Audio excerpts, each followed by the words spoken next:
تو نبوت کے طریقے پر، نبوت کے راستے پر، نبوت کے نقش قدم پر خلافت ہوگی، جس کو ہم خلافت راشدہ کہتے ہیں۔ یہ نظمی حدیث میں آیا ہے، اس لیے کہ حضور نے فرمایا علیکم بسنتی وسنت الخلفاء الراشدین المہدیین۔ لیکن یہ حدیث کے اندر جو لفظ آیا ہے اس میں یہ بہت اہم ہے، خلافت علی منہاج النبوہ، یعنی بعد ہی وہی نظام جو محمد رسول اللہ صلی اللہ علیہ وسلم نے قائم فرمایا، جو کا تو قائم رہا۔ اس کے لیے تو میں ایک مثال دے دوں جس سے کہ حضرت ابو بکر رضی اللہ تعالیٰ عنہ کی عظمت اور فضیلت کا بھی اظہار ہوتا ہے کہ جو فتنے بڑے بڑے اٹھے ہیں حضور کے انتقال کے بعد، بہت سے جھوٹے نبی کھڑے ہو گئے، ایک نیا فتنہ اٹھا کہ ہم زکوٰۃ نہیں دیں گے، مانعین زکوٰۃ۔ اس وقت حضرت عمر تک نے بھی مشورہ دیا رضی اللہ تعالی عنہ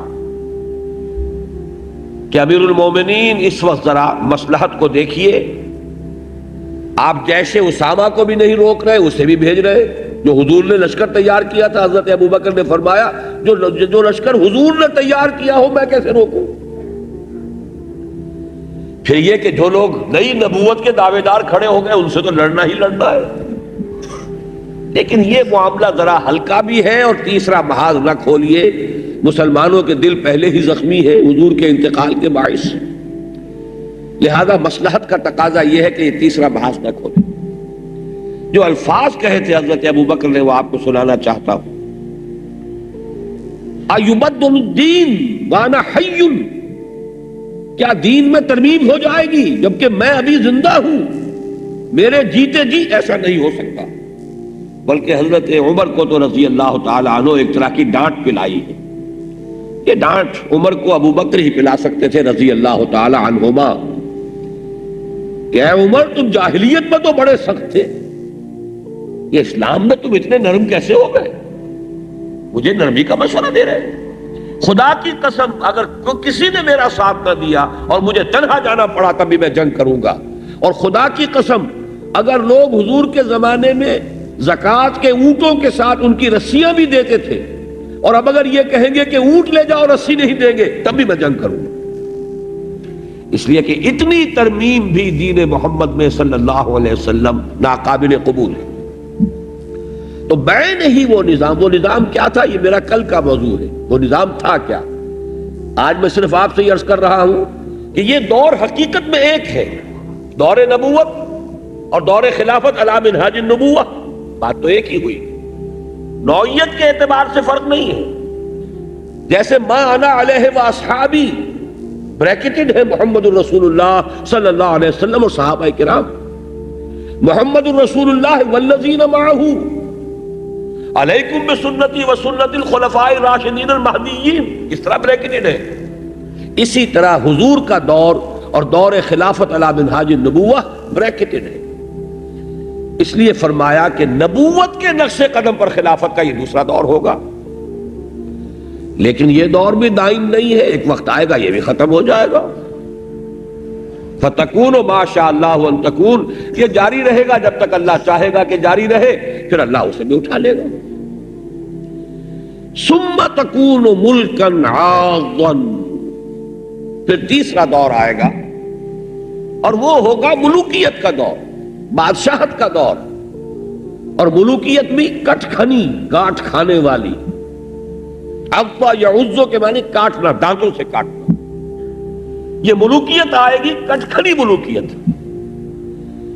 اب اس میں ذرا نوٹ کر لیجئے، واقعہ یہ ہے کہ جو دور بنو امیہ ہے، ملوکیت تو وہ بھی ہے، اگرچہ کہتے تو وہ اپنے آپ کو خلفاء ہی تھے، چاہے وہ بنو عباس کے تھے اور بنو امیہ کے تھے، اور چاہے بعد میں وہ آل عثمان کے ہوئے، اور یہ عثمان حضرت عثمان نہیں ہے، یہ تو وہ ترک سردار عثمان جن سے کہ آٹومان یہ پورا سلسلہ چلا ہے، یہ بھی خلفاء ہے۔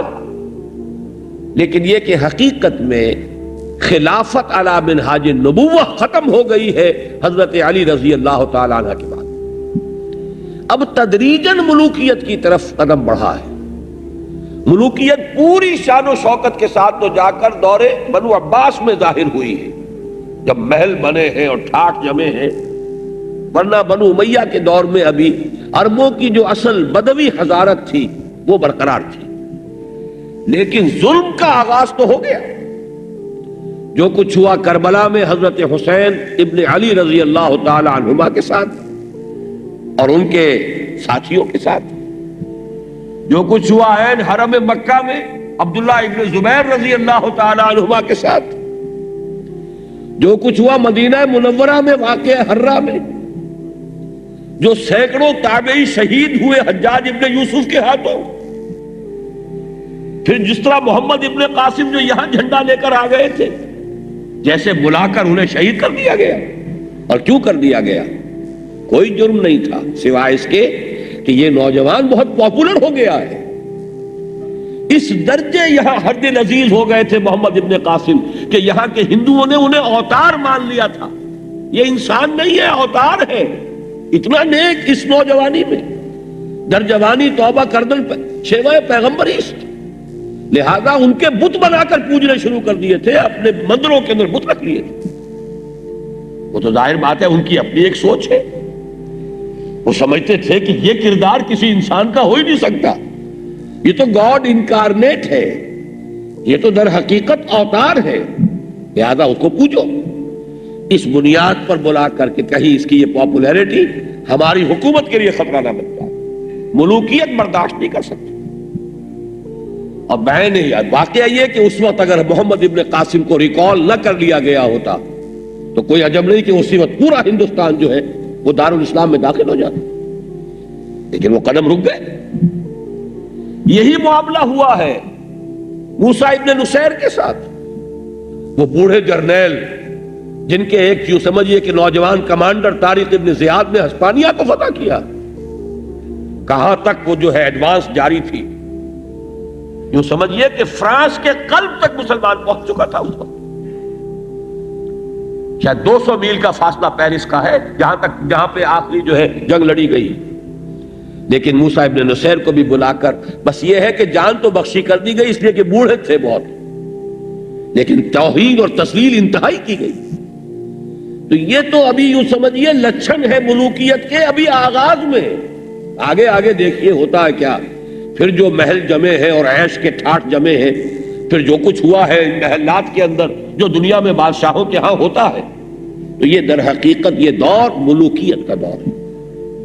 اور ملوکیت کے بارے میں فرمایا ملکن عاضا، یہ تیسرا دور ہے، یہ بھی رہے گا جب تک اللہ چاہے گا، پھر یہ بھی ختم ہو جائے گا، پھر چوتھا دور آئے گا۔ اور واقعہ یہ ہے، یہ بات محمد الرسول اللہ صلی اللہ علیہ وسلم ہی فرما سکتے تھے، اور میں یہ سمجھتا ہوں کہ شاید اس وقت کسی کی سمجھ میں نہ آیا ہو کہ یہ بات آپ نے کیا فرمائی۔ ثم تکون ملکن جبریا، پھر چوتھا دور ہوگا ملوکیت کا جو مجبوری والی ملوکیت ہوگی۔ اب کیا فرق ہے ملکن عاضن میں ظالم کٹکھنی ملوکیت اور ملکن جبرین جابر اور جبر والی ملوکیت؟ کوئی فرق تو ہوگا نا، جب مستقل ادوار علیحدہ گن رہے ہیں محمد الرسول اللہ صلی اللہ علیہ وسلم۔ بہرحال نہیں کہا جا سکتا کہ اس وقت کیا سمجھا گیا ہو، آج وہ بات جو کہ پیش آ چکی ہے اس لیے واضح طور پر سامنے آ گئی، اور عظمت حدیث نبوی کا در حقیقت یہ بھی ایک بہت بڑا مظہر ہے۔ اس سے مراد ہے وہ دور جس میں ہم غیر مسلم اقوام کے غلام بن گئے، مجبوری۔ ہندوستان میں انگریز کے غلام، انڈونیشیا ملائیشیا میں ولندیزیوں کے غلام، کہیں اطالویوں کے غلام، کہیں فرانسیسیوں کے غلام، یہ دور ہے۔ وہ بھی تو بادشاہ تھے، ملکہ معظمہ ہوتی تھی نا بیٹھی ہوئی، یا شہنشاہ معظم ہوتے تھے انگلستان کے، ہز میجسٹیز گورنمنٹ یا ہر میجسٹیز گورنمنٹ، ہم ان کی رعایا تھے نا۔ ثم تکون ملکن جبریا، یہ کولونیلزم کا دور ہے، یہ ہماری غلامی کا دور ہے، کہیں 250 برس رہا، کہیں 200 برس رہا، کہیں کم رہا، لیکن تقریباً پورے عالم اسلام نے اس کا مزہ چکھا ہے۔ یہ دور بھی آپ نے فرمایا یہ بھی ختم ہو جائے گا، لیکن اب یہاں ذرا رکیے، یہ دور ایک اعتبار سے تو یقیناً ختم ہو چکا ہے. کہا جاتا ہے کولونیل رول ختم ہو چکا، ایرا آف کولونیلزم ختم ہو چکا. حقیقت کے اعتبار سے ختم نہیں ہوا ہے. انگریز چلا گیا، اس کی تہذیب، اس کا تمدن، اس کا چھوڑا ہوا نظام پورا کا پورا جو کا تو موجود. میں دیکھ رہا تھا آپ حضرات کے ہاتھ میں وہ 4 ورقہ بھی ہے غالباً جو تقسیم ہوا ہے، اس میں پڑھیے گا جا کر. 8 چیزیں میں نے نوٹ کی ہے کہ ہم نے انگریز کے نظام کو جو کا تو قائم رکھا ہوا ہے. آج بھی بلا کر اسے کہہ سکتے ہیں دیکھ لو ہم نے یہاں کوئی شے نہیں بدلی. ایسے ایسے تماشے. صوبہ سرحد کا نام شمال مغربی سرحدی صوبہ وہ بھی نہیں بدلا، حالانکہ وہ ہندوستان کے پس منظر میں تو اس کے کچھ معنی تھے. پاکستان کے تو 4 صوبے سرحدی ہیں. پھر پنجاب کا نام ہونا چاہیے شمال مشرقی سرحدی صوبہ، اور سندھ کا نام ہونا چاہیے جنوب مشرقی سرحدی صوبہ، اور بلوچستان کا نام ہونا چاہیے جنوب مغربی سرحد. یہ تو سارے صوبے سرحدی ہیں. کمال یہ ہے کہ وہ جو آزاد قبائل کا علاقہ کہلاتا تھا وہ بھی برقرار ہے. گویا کہ ہم تو ابھی تک غلام ہیں. آپ بتائیے اگر آزاد قبائل، آزاد تو وہ ہے نا، تو ہم تو غلام ہیں. اس درجے ہم نے اس نظام کو باقی رکھا ہے. وہی جاگیردار، وہی گردنوں پر سوار ہے، انہی کی حکومت ہے. جیسا کہ ابھی پیر پگاڑا صاحب نے بڑے خوبصورت پھلجڑی جو ہے پھلجڑیاں چھوڑتے ہیں. سر شاہ نواز کی پوتی نے سر جمال خان کے پوتے کو نکال دیا. وہ تو ہے تو انہی کی اولاد، بے نظیر ہے تو وہ سر شاہ نواز تھے تو سر ان کی پوتی. اور جو صدر بنے ہیں لغاری صاحب، فاروق احمد لغاری، وہ سر جمال خان کے پوتے. نکال دیا انہوں نے، کہا پارٹی سے نکال دیا، اس لیے کہ وہ صدر بننے کے بعد انہوں نے پیپلز پارٹی سے استعفیٰ دے دیا. بہرحال یہ تو ایک صرف یوں سمجھیے کہ ایک پھل جھڑی تھی ان کی، لیکن یہ کہ اصل حکومت تو انہی کی ہے. وہی جاگیردار انگریز کے بنائے ہوئے، آج بھی وہی حکمران. تہذیب ان کی، تمدن ان کا، علوم ان کے، فنون ان کے. ہماری معیشت کو وہ کنٹرول کریں. IMF ہو، ورلڈ بینک ہو، وہاں سے ٹیکسیشن کی ہدایات آئے، ریلوں کے کرائے بڑھانے کا حکم چلا آ رہا ہو. اندازہ تو کیجیے. تو حقیقت میں وہ دور ختم نہیں ہوا. آج کے زمانے میں ریموٹ کنٹرول بہت معروف شے ہے. براہ راست حکومت ختم ہو گئی ہے. ریموٹ کنٹرول آج بھی انہی قوتوں کا ہے ہم پر، پورے عالم اسلام پر. بلکہ یوں سمجھیے کہ اب عرب ممالک تو تقریباً سب کے سب پوری طرح ان کے شکنجے میں دوبارہ آ گئے. اس لیے کہ ہمارے پاس تو اور ہے کیا جس کے لیے کچھ زیادہ شکنجہ انہیں کسنے کی ضرورت ہو. اندیشہ اگر ہوتا ہے تو ایٹمک پروگرام سے ذرا ہو جاتا ہے، ورنہ اور کیا ہے ہمارے پاس. وہاں تیل ہے، وہاں کا شکنجہ بہت ضروری ہے. بہرحال یہ سمجھ لیجئے. بلکہ میں نے اس موضوع پر جب تقریر امریکہ میں کی تو آپ کی کراچی شہری سے مثال دی تھی کہ جیسے کراچی میں کورنگی میں 4 نمبر کے بعد 5 آنے سے پہلے 4.5 نمبر آتا، اسی طریقے سے یہ چوتھا دور جو حضور نے فرمایا تھا اس کے بعد 4.5 دور میں ہم اس وقت ہیں. 5واں دور ابھی نہیں آیا، بیچ میں. اس حوالے سے یہ بات جان لیجئے کہ چوتھا دور جو حضور نے فرمایا تھا وہ ابھی جاری ہے. ایک حیثیت سے ختم ہو گیا کہ براہ راست حکومت ختم ہو گئی. نام نہاد ہم آزاد ہیں، کہنے کو آزاد ہیں. کہیں برطانوی فوج نہیں، کہیں امریکی فوج نہیں، کہیں فرانسیسی فوج نہیں. لیکن جو بھی کچھ ہو رہا ہے پورے عالم اسلام میں در حقیقت ڈوریں ادھر سے ہلتی ہیں. اور ہمارا حال تو یہ ہے کہ وزیر اعظم 2 مرتبہ تو وہاں سے امپورٹ ہوا ہے. یہ صرف معین قریشی صاحب کا معاملہ تو نہیں ہے، اس سے پہلے محمد علی بوگرا بھی تو آئے تھے. یہ ہے اصل میں معاملہ. جان لیجئے کہ اس وقت بھی ہم اس دور میں ہیں، لیکن اس کے بعد وہ 5واں دور آ کر رہے گا جس کی خبر دی ہے محمد رسول اللہ صلی اللہ علیہ وسلم نے. فرمایا ثم تکون خلافۃ علی منہاج النبوہ، پھر ایک دور آئے گا خلافت علی منہاج النبوہ. یہ حضور کا فرمان ہے. وَهُوَ الصَّادِقُ الْمَصْدُوقُ، آپ سچے ہیں اور آپ کے سچے ہونے کا اللہ گواہ ہے. لہذا اس کے بارے میں کسی بندہ مومن کے دل میں شک اور شبے کی گنجائش نہیں، ہو کر رہے گا۔ یہ تو ہم نہیں جانتے کہ کب ہوگا، ایک یہ بھی یقین سے نہیں کہہ سکتے کہاں سے شروع ہوگا۔ ظاہر بات ہے کسی ایک جگہ سے شروع ہوگا پھر پھیلے گا، لیکن یہ ہے کہ ہوگا، اس کے بارے میں کسی مسلمان کو شک نہیں ہو سکتا اس حدیث کے ہوتے ہوئے۔ ثم تکون خلافت علی منہاج النبوہ، پھر دور آئے گا خلافت علی منہاج النبوہ کا۔ بہرحال جیسا کہ میں نے ابتدا میں عرض کیا تھا، اس وقت کے جو ہمارے بالفعل معروضی حالات ہیں امت مسلمہ کے، ان میں بڑے یقین کی ضرورت ہے، ایمان بالغیب کی ضرورت ہے، حضور کی اس بات پر یقین رکھنے کے لیے۔ کوئی آثار کہیں خیر کے نظر نہیں آ رہے، شر ہی شر ہے، پسپائی ہی پسپائی ہے، ذلت ہی ذلت ہے، مسکنت ہی مسکنت ہے۔ اس سے بڑی مسکنت اور کیا ہوگی کہ آج پوری امت مسلمہ کی نگاہوں کے سامنے ایک علاقے میں ایتھنک کلینزنگ کا کام ہو رہا ہے، اعلانیہ۔ دیکھیے اس کو کنٹراسٹ کو نوٹ کیجئے، یہ کام آج سے 500 برس قبل بھی ہوا ہے دنیا میں۔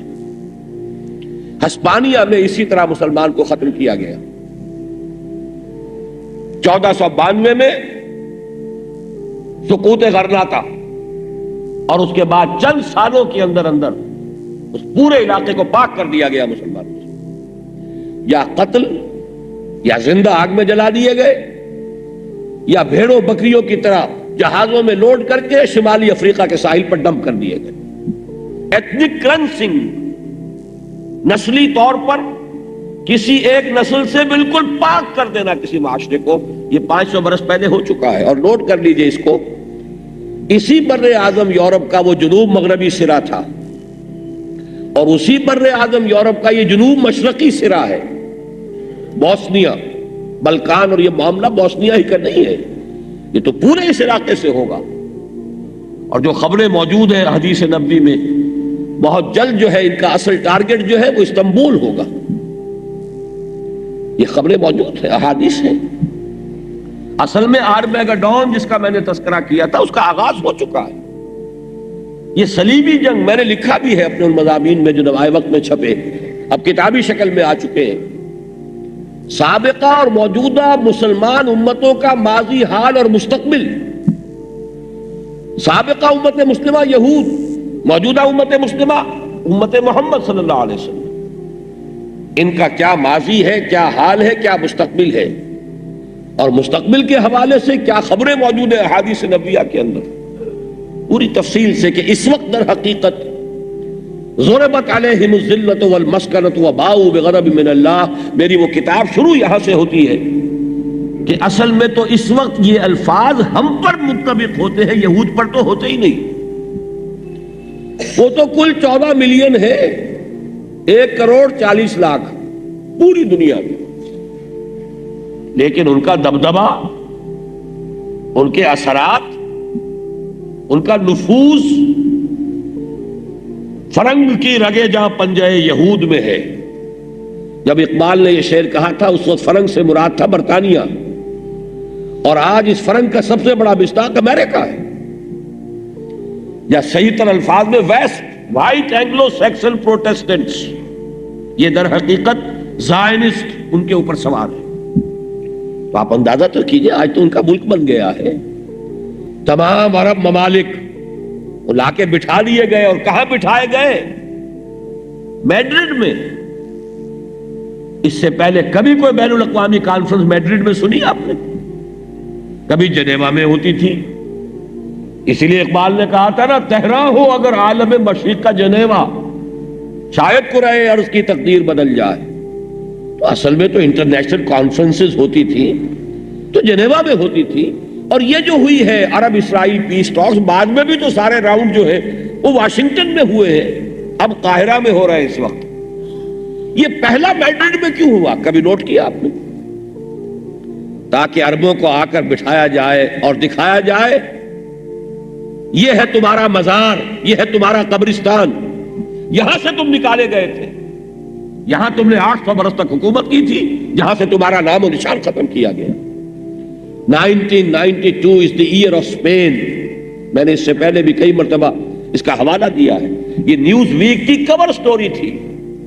1992 کیوں؟ اس لیے کہ 1492 میں مسلمانوں کا وہاں پہ خاتمہ ہوا ہے. 500 برس ہو چکے ہیں پورے. لہذا ورلڈ اولمپکس بھی اب وہی ہوں گی اسپین میں.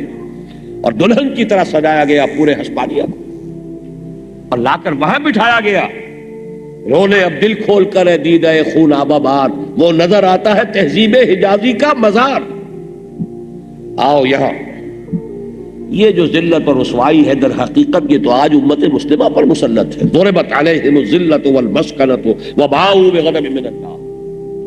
بہرحال وہ کتاب میں تفصیل سے لکھ چکا ہوں، اب چھپ گئی ہے، آج شاید یہاں موجود بھی ہے، اس لیے میں اس بات کو مختصر کر رہا ہوں. یہ ذلیل ہم ہیں تو کیوں ہے آج کیوں ذلیل کہ کل تک نہ تھی پسند گستاخی فرشتہ ہماری جناب میں. اللہ کا قانون عذاب ہے کیا؟ مسلمانوں پر کیوں عذاب آ رہا ہے؟ رحمتیں ہیں تیری اغیار کے کاشانوں پر اور برف گرتی ہے تو بیچارے مسلمانوں پر. کیونکہ ایک مغالطہ ہے نا ہمیں کہ چلیے جو بھی کچھ ہے لیکن تیرے محبوب کی امت میں ہے. وہ تو تیرے محبوب کو مانتے بھی نہیں جنہیں تُو نے دنیا کے اندر اس وقت غلبہ دے رکھا ہے. لیکن یہ کہ بات تو ہے اللہ تعالیٰ کا یہ فعل جو ہے کسی حکمت پر مبنی ہے، اس کا کوئی قانون ہے. وَلَن تَجِدَ لِسُنَّتِ اللَّهِ تَبْدِيلًا وَلَن تَجِدَ لِسُنَّتِ اللَّهِ تَحْوِيلًا. معلوم ہوا کہ وہ قانون عذاب خداوندی ہے کیا؟ تو اس کے پر مکمل جو بحث ہے وہ میری اس کتاب میں آ چکی ہے. اس وقت مجھے صرف یہ عرض کرنا تھا کہ ان حالات کو جب ہم دیکھتے ہیں معروضی طور پر تو واقعہ یہ ہے کہ نبضیں چھوٹتی ہیں، ہمت جواب دیتی ہے. لیکن ان حالات میں حضور کی یہ پیشن گوئی ثم تکون خلافۃ علی منہاج النبوہ، یہ ہماری حوصلہ افزائی کا اور اثر نو ہمیں عزم ہمت اور عزم مصمم مسئلے کرنے کی اس سے ہمت مل سکتی ہے کہ ان احادیث کو عام کیا جائے. ثم تکون خلافۃ علی منہاج النبوہ، پھر ایک دور آئے گا خلافت علی منہاج النبوہ کا.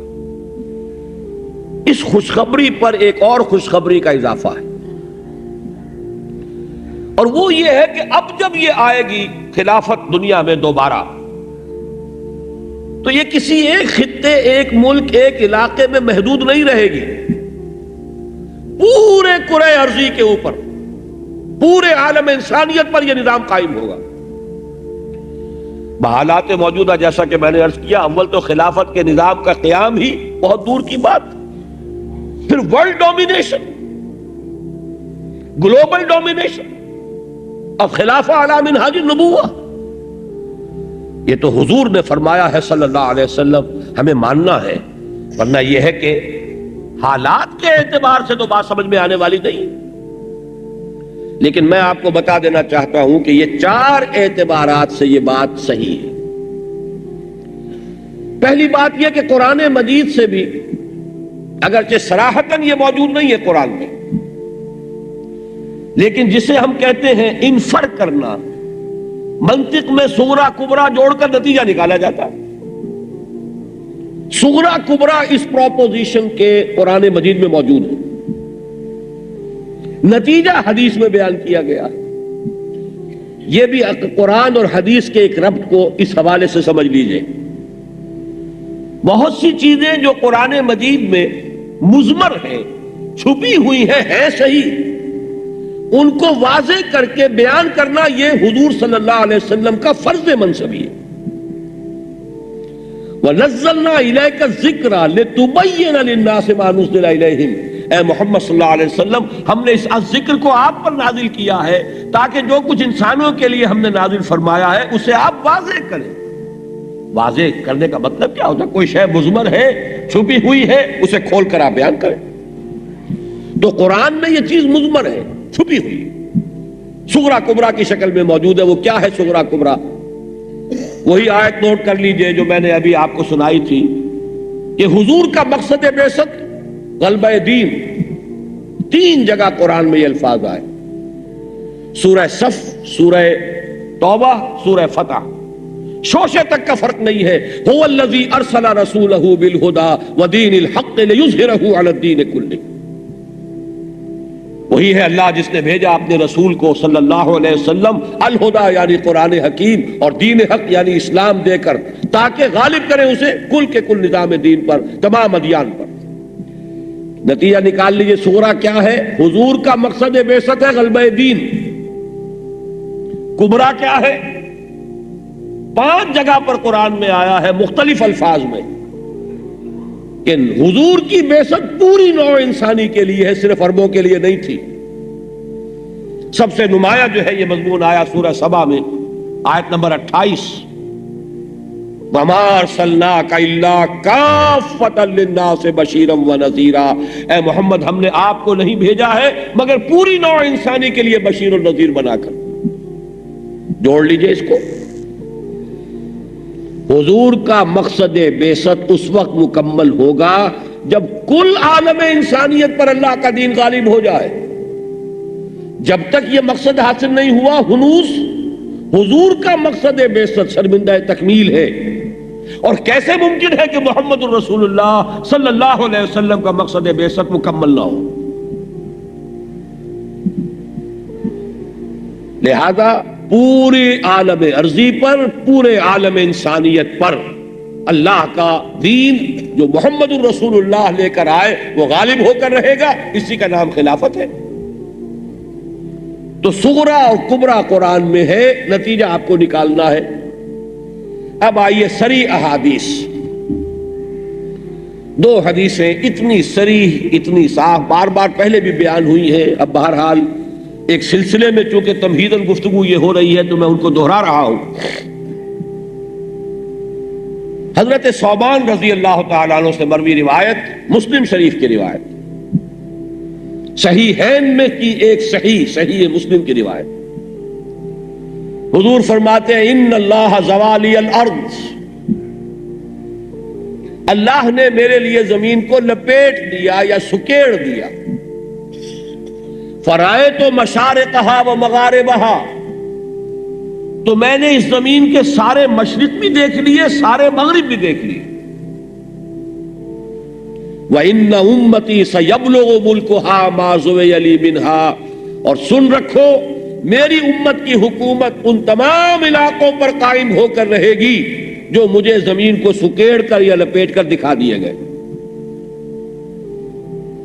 بتائیے اس سے زیادہ صریح پیشن گوئی، اس سے زیادہ واضح الفاظ میں اس مضمون کی ادائیگی ممکن ہے؟ ان اللہ زوالی الارض فرأیت مشارقہا و مغاربہا وَإِنَّ أُمَّتِي سَيَبْلُغُ مُلْكُهَا مَا زُوِيَ لِي مِنْهَا۔ امت کی حکومت کے معنی کیا ہے؟ نظام خلافت۔ اللہ کی حکومت کے معنی کیا ہے؟ نظام خلافت۔ دوسری حدیث یہ مسند احمد ابن حنبل کی ہے، حضرت مقداد سے رضی اللہ تعالیٰ عنہ، لا يبقى على ظهر الارض بيت وبر ولا مدر الا ادخله الله كلمة الاسلام۔ حضور نے فرمایا اس زمین کی پشت پر کوئی گھر اور کوئی خیمہ نہیں بچے گا جس میں اللہ کا دین داخل نہ ہو جائے۔ اللہ ہر گھر میں، ہر خیمے میں اپنے دین کو داخل کر دے گا۔ اور یہ داخلہ، یہ حدیث بڑی اہم ہے، یہ تو اسلام کے پورے سیاسی نظام کے اعتبار سے، اور جو کچھ جزیرہ نما عرب میں حضور صلی اللہ علیہ وسلم کی حیات طیبہ کے آخری دور میں ہوا ہے، اس کو سمجھنے کے لیے بھی یہ حدیث بڑی اہم ہے۔ ہر گھر، ہر خیمے میں اسلام کا داخلہ کس طرح ہوگا؟ بعز عزیز و ذل ذلیل، صاحب عزت کے اعزاز کے ساتھ اور کمزور کی مغلوبیت کے ساتھ۔ اس کی وضاحت بھی حضور نے فرما دی، اما یعزہم اللہ فیجعلہم من اہلہا، یا تو اللہ تعالیٰ اس گھر والے کو، اس خیمے والے کو اعزاز اس کا عطا کرے گا، عزت دے گا کہ وہ خود اسلام قبول کر لے گا۔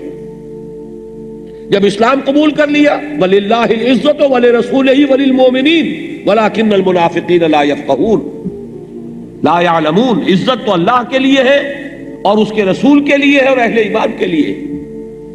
تو جو اسلام لے آئے گا گھر والا، اس کے گھر میں اسلام داخل ہوگا اس کے اعزاز کے ساتھ، اور اگر نہیں تو جیسے کہ سورہ توبہ میں فرمایا یؤت الجزیۃ عن ید وہم صاغرون او یذلہم اللہ، یا اللہ انہیں ذلیل کر دے گا، مغلوب کر دے گا. فیدینون لہا، تو وہ اسلام کی، کلمہ اسلام کی تابع داری کرنے پر مجبور ہو جائیں گے، جس کو سورہ توبہ میں کہا گیا یؤت الجزیۃ عن ید وہم صاغرون. اگر تم رہنا چاہتے ہو یہودی، مجوسی، عیسائی جو چاہو رہو، جزیہ دینا ہوگا، چھوٹے ہو کر رہنا ہوگا، اسلام کی بالادستی قبول کرنی ہوگی. یہ فعل جو ہوا ہے حضور کی حیات طیبہ میں جزیرہ نمائے عرب کی حد تک، پھر خلافت راشدہ میں ہوا ہے کتنے بڑے رقبے پر، پورے کرۂ ارضی پر بھی یہی فعل، یہی فنومینن، یہی صورت پیدا ہو کر رہے گی، جس کی خبر دی ہے محمد الرسول اللہ صلی اللہ علیہ وسلم. قرآن میں صغرا کبرا ہے، نتیجہ جو ہے وہ ان احادیث میں صراحت کے ساتھ آ گیا. دو اعتبارات سے ذرا علمی دلچسپی کے حوالے سے بات سمجھ لیجئے. ڈاکٹر رفیع الدین مرحوم و مغفور کا نام آپ نے سنا ہوگا، بہت سے حضرات واقف ہوں گے. جب تک کہ اقبال اکیڈمی ہوتی تھی کراچی میں، وہی اس کے ڈائریکٹر تھے. پھر وہ منتقل ہوئی لاہور. میرے نزدیک علامہ اقبال کے فلسفے کے اصل شارح وہ ہیں، لیکن چونکہ ان کی اپنی تحریریں جو ہے بڑی فلسفیانہ ہیں، لہذا زیادہ لوگ ان سے واقف نہیں. انہوں نے آئیڈیالوجی آف دی فیوچر نامی ایک بڑی عظیم کتاب لکھی ہے. اس میں ایک فلسفہ بیان کیا ہے کہ ارتقاء جو ہوتا رہا ہے آج تک اس کائنات کے اندر، وہ ڈاروین کے نظریہ ارتقاء کو اس ذہن سے نکال دیجئے. ارتقاء اپنی جگہ پر ایک علیحدہ شے ہے، جس کو سب سے پہلے مسلمان حکماء نے بیان کیا ہے. علامہ ابن مسکوہ اور مولانا روم سب سے پہلے ہے کہ جنہوں نے ارتقاء کی تشریح کی ہے، ارتقاء کا نظریہ بیان کیا ہے. ڈاروین کا نظریہ تو کچھ بھی نہیں ہے، اس کو ذہن سے نکال دیں. اس میں ارتقاء کیا ہوا ہے؟ پہلا ارتقاء انہوں نے کہا کہ صرف فزیکل اور کیمیکل لیول پر ہوا، جس سے کہ یہ مطلق انرجی سے مختلف منرلز وجود میں آئے، ایلیمنٹس وجود میں آئے، اور اس میں کیمیکل ارتقاء ہو کر یہاں تک پہنچا کہ ایسے جن کو ہم کہتے ہیں آرگینک کمپاؤنڈز پیدا ہوئے کہ جن میں زندگی کو قبول کرنے کی صلاحیت تھی. یہاں آ کر وہ ارتقاء مکمل ہو گیا. اب ایک دوسرے رخ پر ارتقاء ہوا، اسے بایولوجیکل کہتے ہیں، حیاتیاتی ارتقاء ہوا ہے. اور اس میں یہ ہے کہ پھر حضرت آدم علیہ السلام پر آ کر اس حیاتیاتی ارتقاء کی تکمیل ہو گئی. تیسرے مرحلے پر ہوا ہے انٹلیکچوئل اور سائیکولوجیکل ارتقاء، ذہنی اور نفسیاتی ارتقاء. یہ وہ کہتے ہیں کہ مکمل ہو گیا محمد الرسول اللہ صلی اللہ علیہ وسلم پر. اور اس کے بعد اب جو ہے وہ وہی نظام جو محمد عربی صلی اللہ علیہ وسلم نے قائم فرمایا تھا، اس کو پوری دنیا میں جب قائم کر دیا جائے گا. یہ ہے وہ سوشل ایوولوشن جو ہو رہا ہے. یہ جب وہاں پہنچے گا ارتقاء کی آخری منزل آ جائے گی، اور اس کے بعد قیامت ہے، اس لیے کہ کوئی اور پلین، کوئی اور سطح جو ہے ارتقاء کی موجود نہیں. گویا کہ فلسفے کے اعتبار سے بھی یہ بات اسی طریقے سے جڑ رہی ہے کہ محمد الرسول اللہ صلی اللہ علیہ وسلم کا لایا ہوا نظام خلافت علی منہاج النبوہ جب گلوبل ہو جائے گا، جب پورے عرضے پر نافذ ہو جائے گا، تو اس کے بعد جیسا کہ حدیث میں آیا ثم سکت رسول اللہ صلی اللہ علیہ وسلم، پھر حضور نے خاموشی اختیار فرمائی، یعنی اس کے بعد قیامت ہے. یہ دنیا، یہ کائنات اپنی منطقی انتہا کو پہنچ جائے گی جبکہ پورے کرۂ ارضی پر محمد الرسول اللہ صلی اللہ علیہ وسلم کا لایا ہوا دین غالب آ جائے. آخری بات عرض کر رہا ہوں، یہ شواہد ہے تاریخی. دنیا چاروں ناچار ادھر جا رہی ہے. دیکھیے اس وقت کا نیو ورلڈ آرڈر، اس کا مقصد کیا ہے؟ اس کو بھول جائیے اس وقت کہ وہ نیو ورلڈ آرڈر کیا ہے. حقیقت کے اعتبار سے وہ جیو ورلڈ آرڈر ہے، یہودیوں کا نظام ہے. ان کے شکنجے میں پوری نوع انسانی کو کسنے کی سازش ہے. خود امریکہ اس میں ایک یوں سمجھیے کہ آلہ کار کے طور پر استعمال ہو رہا ہے، انہیں شعور ہی نہیں ہے. ان کے تو سروں پر سوار ہے اس وقت. فرنگ کی رگے جہاں پنجے یہود میں ہے، انہیں خود پتا نہیں ہے کہ کیا یہ یہودی ہمارے ساتھ کر رہے ہیں. ان میں سے کوئی انٹلیکچوئل جاگتا ہے، اسے ہوش آتی ہے، کتابیں لکھ دیتے ہیں. دے ڈیئر ٹو اسپیک، اتنی موٹی کتاب کہ ذرا سا بھی اگر کسی امریکی نے یہودیوں کے اس تسلط کے خلاف ذرا سی آواز بلند کی، پھر اس کا نام و نشان نہیں رہتا، اس کا کوئی یہ سیاسی حیثیت ختم ہو جاتی ہے، اس کی کریکٹر اسیسینیشن ایسی ہوتی ہے، اس لیے کہ ذرائع ابلاغ جو ہے وہ تو یہودیوں کے ہاتھ میں ہے، زیرو کر دیں. اس درجے جو ہے شکنجے میں کسا ہوا انہوں نے امریکہ کو. انہیں پتا نہیں ہے کہ اب کدھر جا رہے ہیں. اور جیسا کہ میں نے عرض کیا تھا کہ میرے نزدیک جیسے اس صدی میں سلطنت عثمانیہ کا نام و نشان نہ رہا، جیسے سوویت یونین کا نہیں رہا، یہودیوں ہی کی سازش سے بہت جلد یہ یونائٹڈ اسٹیٹس آف امریکہ کا وجود ختم ہو جائے. اس لیے کہ انہیں جب اپنے گریٹر اسرائیل کی طرف پیش قدمی کرنی ہے تو انہیں یہ اندیشہ ہو سکتا ہے کہ شاید امریکہ کبھی ہمارے راستے میں رکاوٹ بن سکے، اور تو کوئی ہے نہیں.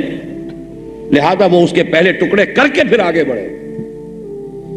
اور چونکہ معیشت جو ہے یوں سمجھیے کہ بہت کمپلیکس مشین ہے، لیکن ایک بٹن کے دبانے سے وہ مشین جو ہے پارا پارا ہو سکتی ہے. اور وہ ہے در حقیقت آج کی دنیا میں معیشت کا نظام. جس کے ہاتھ جو ہے معیشت کے لیور پر ہے، وہ جب چاہے گا ایک حرکت دے گا. آپ ذرا اندازہ کیجئے، ایک سپر پاور رشیا، اور وہاں کھانے کے لیے ڈبل روٹی نہیں رہی، سٹور خالی ہو گئے، استعمال کی چیزیں نہیں رہی. ایک تصویر پڑھ کر تو حیرت ہو گئی تھی. کوئی 80-90 برس کی روسی عورت جو ہے بوڑھی بڑھیا، وہ ایک بڑا عمدہ سا سردی شدید بہت عمدہ سا سویٹر دے رہی ہے ایک مچھلی کے لیے کہ یہ مچھلی مجھے دے دو، یہ سویٹر لے لو. یہ حال اس قوم کا ہو گیا کہ جو سپر پاور تھی، جس کے وسائل اتنے تھے کہ خلا کی تسخیر میں وہ امریکہ سے بہت آگے تھے. لیکن یہ وہی کر سکتے ہیں کہ جو معیشت کو اپنے ہاتھ میں لے چکے ہیں. سود کا نظام، بینکوں کا نظام، پیپر کرنسی کا نظام، سٹاک ایکسچینج کا نظام، سارا کا سارا ان کے قبضے میں ہے. جب چاہے ذرا سی جنبش دیں گے اور زلزلہ آ جائے. بہرحال یہ اس وقت کے موضوع کے اعتبار سے اس کو جملہ معترضہ سمجھیے. لیکن میں اس وقت یہ کہہ رہا تھا کہ یہ دنیا ورلڈ آرڈر کی طرف تو آ رہی ہے نا. اس کے معنی کیا ہے؟ فرض کیجئے 100 انسان ہیں، آپ انہیں مسلمان بنانا چاہتے ہیں تو ہر ایک پر علیحدہ علیحدہ محنت کرنی ہوگی. اس کو دیکھیں گے بھئی اس کے دل میں کیا ہے، اس کے کیا خیالات ہیں، اس کے کیا عقائد ہیں، اس کی کس طرح سے اصلاح ہوگی. ہر ایک کا مزاج علیحدہ ہے، ہر ایک کی افتاد طبع علیحدہ ہے، ہر ایک کو آپ کو پی کال جسے آپ کہتے ہیں پرسنل لیول پر ڈیل کرنا ہوگا. اگر کسی طریقے سے ان 100 انسانوں کو ایک انسان بنا دیا جائے تو کام 1/100 ہو گیا کہ نہیں؟ ایک آدمی کو بدل دیجئے، کنورٹ کر دیجئے، 100 کے 100 بدل گئے. واقعہ یہ ہے کہ یہ ورلڈ آرڈر جب وجود میں آیا، اس کا اگلا قدم جو ہوگا یہ تو ہے جیو ورلڈ آرڈر، اگلا ہوگا جسٹ ورلڈ آرڈر. وہ عدل و قسط کا وہ نظام جو محمد عربی صلی اللہ علیہ وسلم لے کر آئے تھے وہ قائم ہوگا، اور دنیا اس کی طرف کشا کشا جا رہی. ہر کجا بینی جہان رنگ و بو، آنکھ از خاکش بروید آرزو، یاد نور مصطفیٰ اورا بہاست، یا ہنوز اندر تلاش مصطفیٰست. بہرحال میں جہاں تک پیشن گوئی کا تعلق ہے یہاں بات ختم کر رہا ہوں. اب ایک مسئلے کی صرف اور بات آج ہم کر لیں. خلافت کہتے کسے؟ یہ بہت اہم علمی مسئلہ ہے، ذہناً پورے طرح متوجہ ہو جائیں. خلافت کہتے کسے؟ نظام خلافت بعد میں آئے گا، خلافت کسے کہتے؟ پہلی بات یہ سمجھیے ایک لفظ میں، خلافت حاکمیت کی نفی ہے. حاکمیت کس شے کا نام ہے؟ اختیار مطلق ہو کسی کے ہاتھ میں، جو چاہے قانون بنائے، جو چاہے قواعد بنائے، جس طرح چاہے معاملات طے کرے. حاکمیت، ساورنٹی. اسلام کے نزدیک ساورنٹی صرف اللہ کی. سروری زیبا فقط اس ذات بے ہمتا کو ہے، حکمراں ہے ایک وہی، باقی بتانے آدمی. اسی لیے قرآن کہتا ہے، اور حال ہی میں میرا ذہن بھی ادھر منتقل ہوا اور میں نے لاہور میں اپنی حالیہ ایک تقریر میں بیان کیا ہے، قرآن مجید میں مضامین جب آتے ہیں تو ایک عجیب سیمیٹری ہے اس کی، جو ڈسٹریبیوشن ہے مضامین کی۔ مثال کے طور پر قصہ آدم و ابلیس قرآن مجید میں 7 جگہ آیا، اور عجیب سیمیٹری ہے۔ قرآن کے بالکل وسط میں 15ویں پارے میں سورہ بنی اسرائیل بھی ہے اور سورہ کہف بھی ہے، دونوں کا 7واں رکوع قصہ آدم و ابلیس پر مشتمل ہے۔ ادھر پیچھے ہٹیے سورہ نحل چھوڑ کر سورہ ہجر، قصہ ابلیس و آدم موجود۔ ادھر ایک سورت چھوڑ دیجئے سورہ مریم، سورہ طٰہٰ میں موجود۔ ادھر 6-7 پارے پیچھے جائیے سورہ اعراف میں موجود۔ ادھر 6-7 پارے آگے جائیے سورہ صاد آئے گی، اس میں موجود، بالکل سیمیٹریکل۔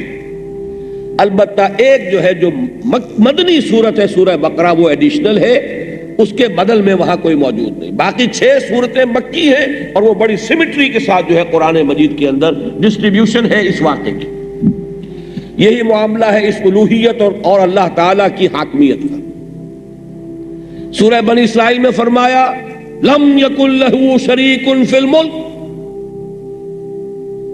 بادشاہی میں اس کا کوئی شریک نہیں۔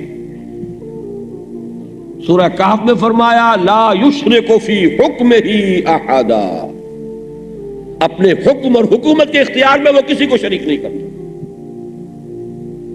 ادھر جائیے 3 پارے چھوڑ کر سورہ یوسف، ان الحکم الا للہ امر اللہ تعبدوا الا ایاہ ذالک الدین القیم۔ ادھر 3 پارے چلیے سورہ نور، وعد اللہ الذین آمنوا منکم وعملوا الصالحات لیستخلفنہم فی الارض۔ دیکھیے یہاں یہ نہیں کہا مسلمانوں تمہیں حکومت دیں گے، خلافت دیں گے، حکومت اللہ کے لیے۔ یہی وجہ ہے قرآن مجید میں بار بار آتا ہے لہو ملک السماوات والارض۔ اللہ کے اسماء جہاں سب سے زیادہ جلالت کے ساتھ جلال اس انداز میں آئے ہیں، وہاں پہلا نام ہوتا ہے الملک۔ یسبح للہ ما فی السماوات وما فی الارض الملک القدوس العزیز الحکیم۔ هو اللہ الذی لا الہ الا هو الملک القدوس السلام المؤمن المہیمن العزیز الجبار المتکبر۔ الملک بادشاہ وہی۔ اچھا اگر بادشاہت اللہ کے لیے ہے تو انسانوں کے لیے پھر کیا ہے؟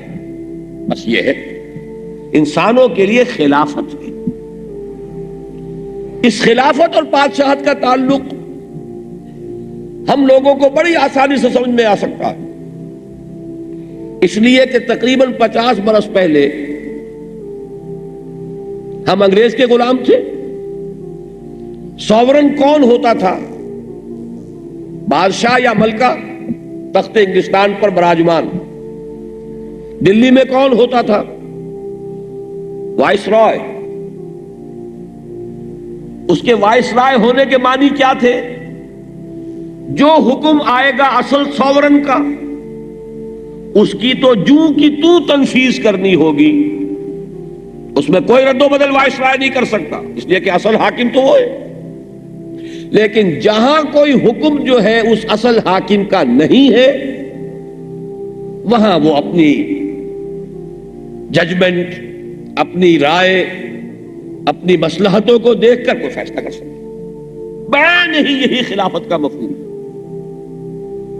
انسان خلیفہ ہے اللہ کا، یعنی جو تو اللہ کا حکم آ گیا اس کو تو بے چونو چرا ماننا، بلا کمی اور کسی بیشی کے اس کو نافذ کرنا اس کا کام ہے۔ جہاں حکم نہیں ہے وہاں وہ اپنی رائے، اپنے اجتہاد، اپنی پوری کوشش صرف کر کے صحیح سے صحیح رائے تک پہنچ کر فیصلہ کر لے۔ یہ ہے خلافت۔ اصلاً خلافت گویا کہ حاکمیت کی ضد ہے، اور اسلام میں توحید کی ایک کرولری کے طور پر جب حاکمیت اللہ کے لیے ہو گئی تو انسان کے لیے صرف خلافت ہے۔ دوسری بات اس میں سمجھیے، اللہ نے یہ خلافت دی تھی پوری نوع انسانی کو۔ دلیل کیا ہے اس کی؟ وَإِذْ قَالَ رَبُّكَ لِلْمَلَائِكَةِ إِنِّي جَاعِلٌ فِي الْأَرْضِ خَلِيفَةً،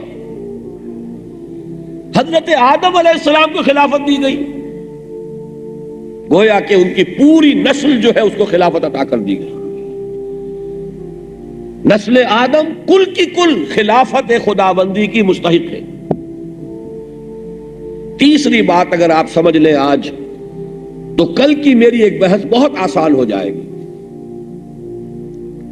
اور وہ ٹیڑھی بحث ہے جو آج لوگوں کے ذہن میں بالکل اترتی نہیں، جس کو انگریزی میں کہتے ہیں square peg in a round hole, یا round peg in a square hole. اسی طرح آج کے انسان کا جو ذہن کا ڈھانچہ بنا ہوا ہے اس میں وہ بات نہیں اترتی، لیکن آج بات سمجھ لیجئے تو کل وہ اتر جائے گی۔ میں نے عرض کیا کہ خلافت پوری نوع انسانی کو دی گئی جب جد امجد جو ہے نوع انسانی کے حضرت آدم کو عطا کر دی گئی، لیکن جو انسان خود حاکمیت کا مدعی ہو جائے اس کا سٹیٹس کیا ہے؟ وہ تو باغی ہے۔ اب آپ سوچئے، شاہ جہاں کے زمانے میں اگر اس کا کوئی بیٹا اگر وہ خود تخت حکومت کے لیے میدان میں آ جائے تو وہ کیا تھا؟ باغی۔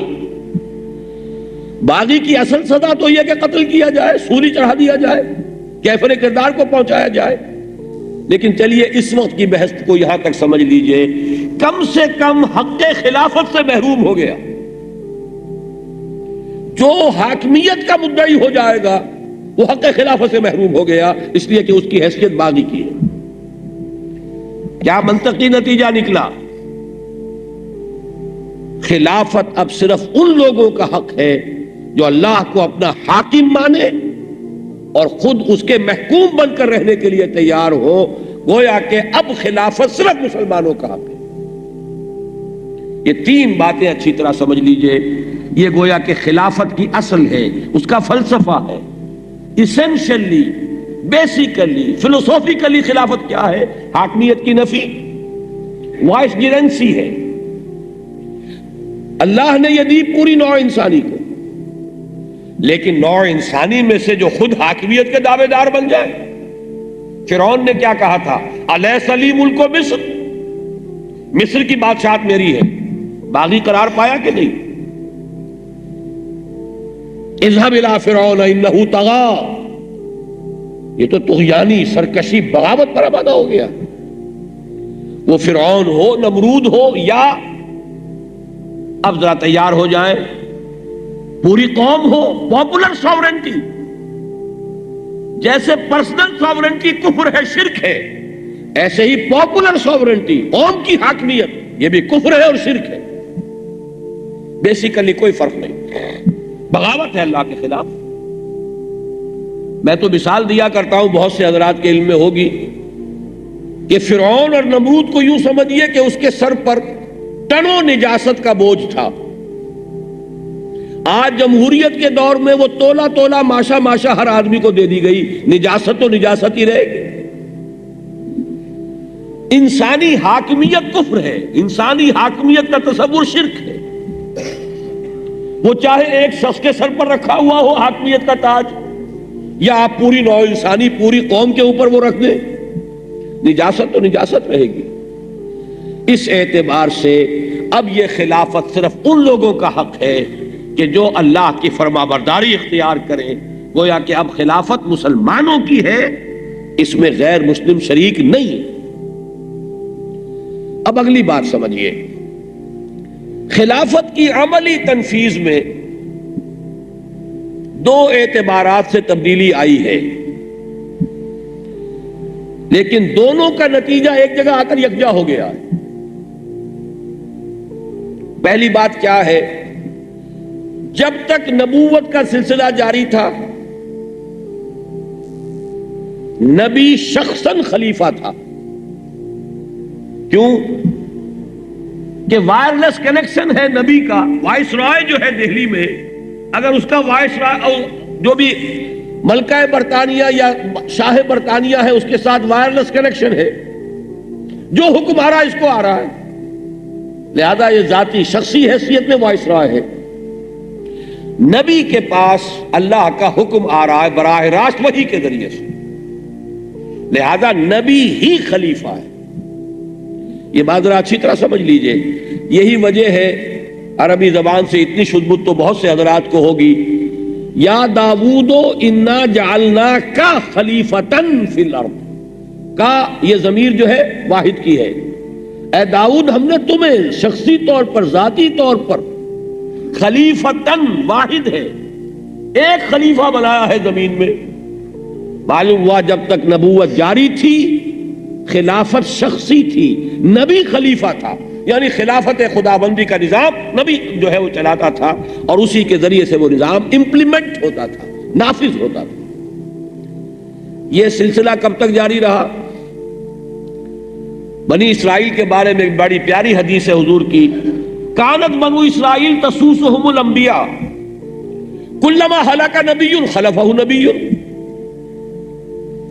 بنی اسرائیل کی سیاست، حکومت کے انتظامات انبیاء کے ہاتھ میں ہوتے تھے، جیسے ہی کسی نبی کا انتقال ہوتا تھا ایک نبی ہی جانشین ہو جاتا تھا۔ یہ عجیب بات ہے، اس سابقہ امت کو جو اللہ نے فضیلت عطا فرمائی، یہ میری اس کتاب کا موضوع ہے، تفصیل اس میں ہے۔ کتنی بڑی فضیلت! قرآن جو کہتا ہے دو جگہ، یا بنی اسرائیل اذکروا نعمتی التی انعمت علیکم وانی فضلتکم علی العالمین، اے بنی اسرائیل میرے اس انعام کو یاد کرو جو تم پر ہوا، میں نے تمہیں تمام جہان والوں پر فضیلت دی تھی۔ اس فضیلت کا جو اور بہت سے مظاہر تھے، ان میں سے ایک نمایاں ترین مظہر کیا ہے؟ تاریخ انسانی کے 1400 برس ایسے گزرے ہیں کہ اس قوم کے اندر نبوت کا تار ٹوٹا ہی نہیں۔ حضرت موسیٰ، حضرت ہارون، دو نبی بیک وقت موجود، 1400 برس بعد حضرت عیسیٰ اور حضرت یحییٰ پھر دو نبی موجود، اور ان کے درمیان یہ سلسلہ نبوت مسلسل جاری ہے، جس کی سب سے نمایاں مثال کیا ہے؟ حضرت داؤد نبی بھی ہے، کہنے کو بادشاہ ہے، حقیقت میں خلیفہ ہے، اور ان کے بیٹے حضرت سلیمان نبی بھی ہے، کیلف کنگ کہہ لیجئے، بظاہر بادشاہ، حقیقت میں خلیفہ، اس لیے کہ جب بادشاہ خود جو ہے وہ اللہ کے حکم ہی کو نافذ کر رہا ہو تو خلیفہ ہے۔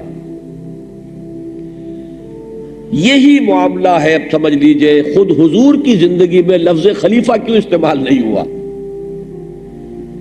اس لیے کہ حضور خود خلیفہ تھے صلی اللہ علیہ وسلم، آپ نبی تھے، نبی ہونے کی حیثیت سے ذاتی طور پر خلیفہ ہیں، جیسے داؤد خلیفہ۔ البتہ جب نبی اکرم صلی اللہ علیہ وسلم پر نبوت کا سلسلہ اختتام کو پہنچ گیا، اب شخصی خلافت ختم۔ اچھی طرح نوٹ کیجئے اس کو، یہیں سے ساری ہماری جو عہد حاضر میں خلافت کا نظام بنے گا سیاسی اور دستوری، یہ در حقیقت اس کی بنیادیں ہیں جو استوار ہو رہی ہیں عقلی اعتبار سے۔ شخصی خلافت ختم۔ شخصی خلافت تھی کب تک؟ جب تک نبوت کا سلسلہ جاری تھا۔ براہ راست کمیونیکیشن ہے نبی اور اللہ کے مابین، لہذا اللہ کا خلیفہ نبی ہے۔ جب نبوت ختم، وہ وائرلیس سسٹم ختم، وحی کی کھڑکی بند، اب خلافت اجتماعی ہو گئی۔ یہی وجہ ہے کہ اس آیت میں اب جمع کا صیغہ آیا، وعد اللہ الذین آمنوا منکم وعملوا الصالحات لیستخلفنہم فی الارض۔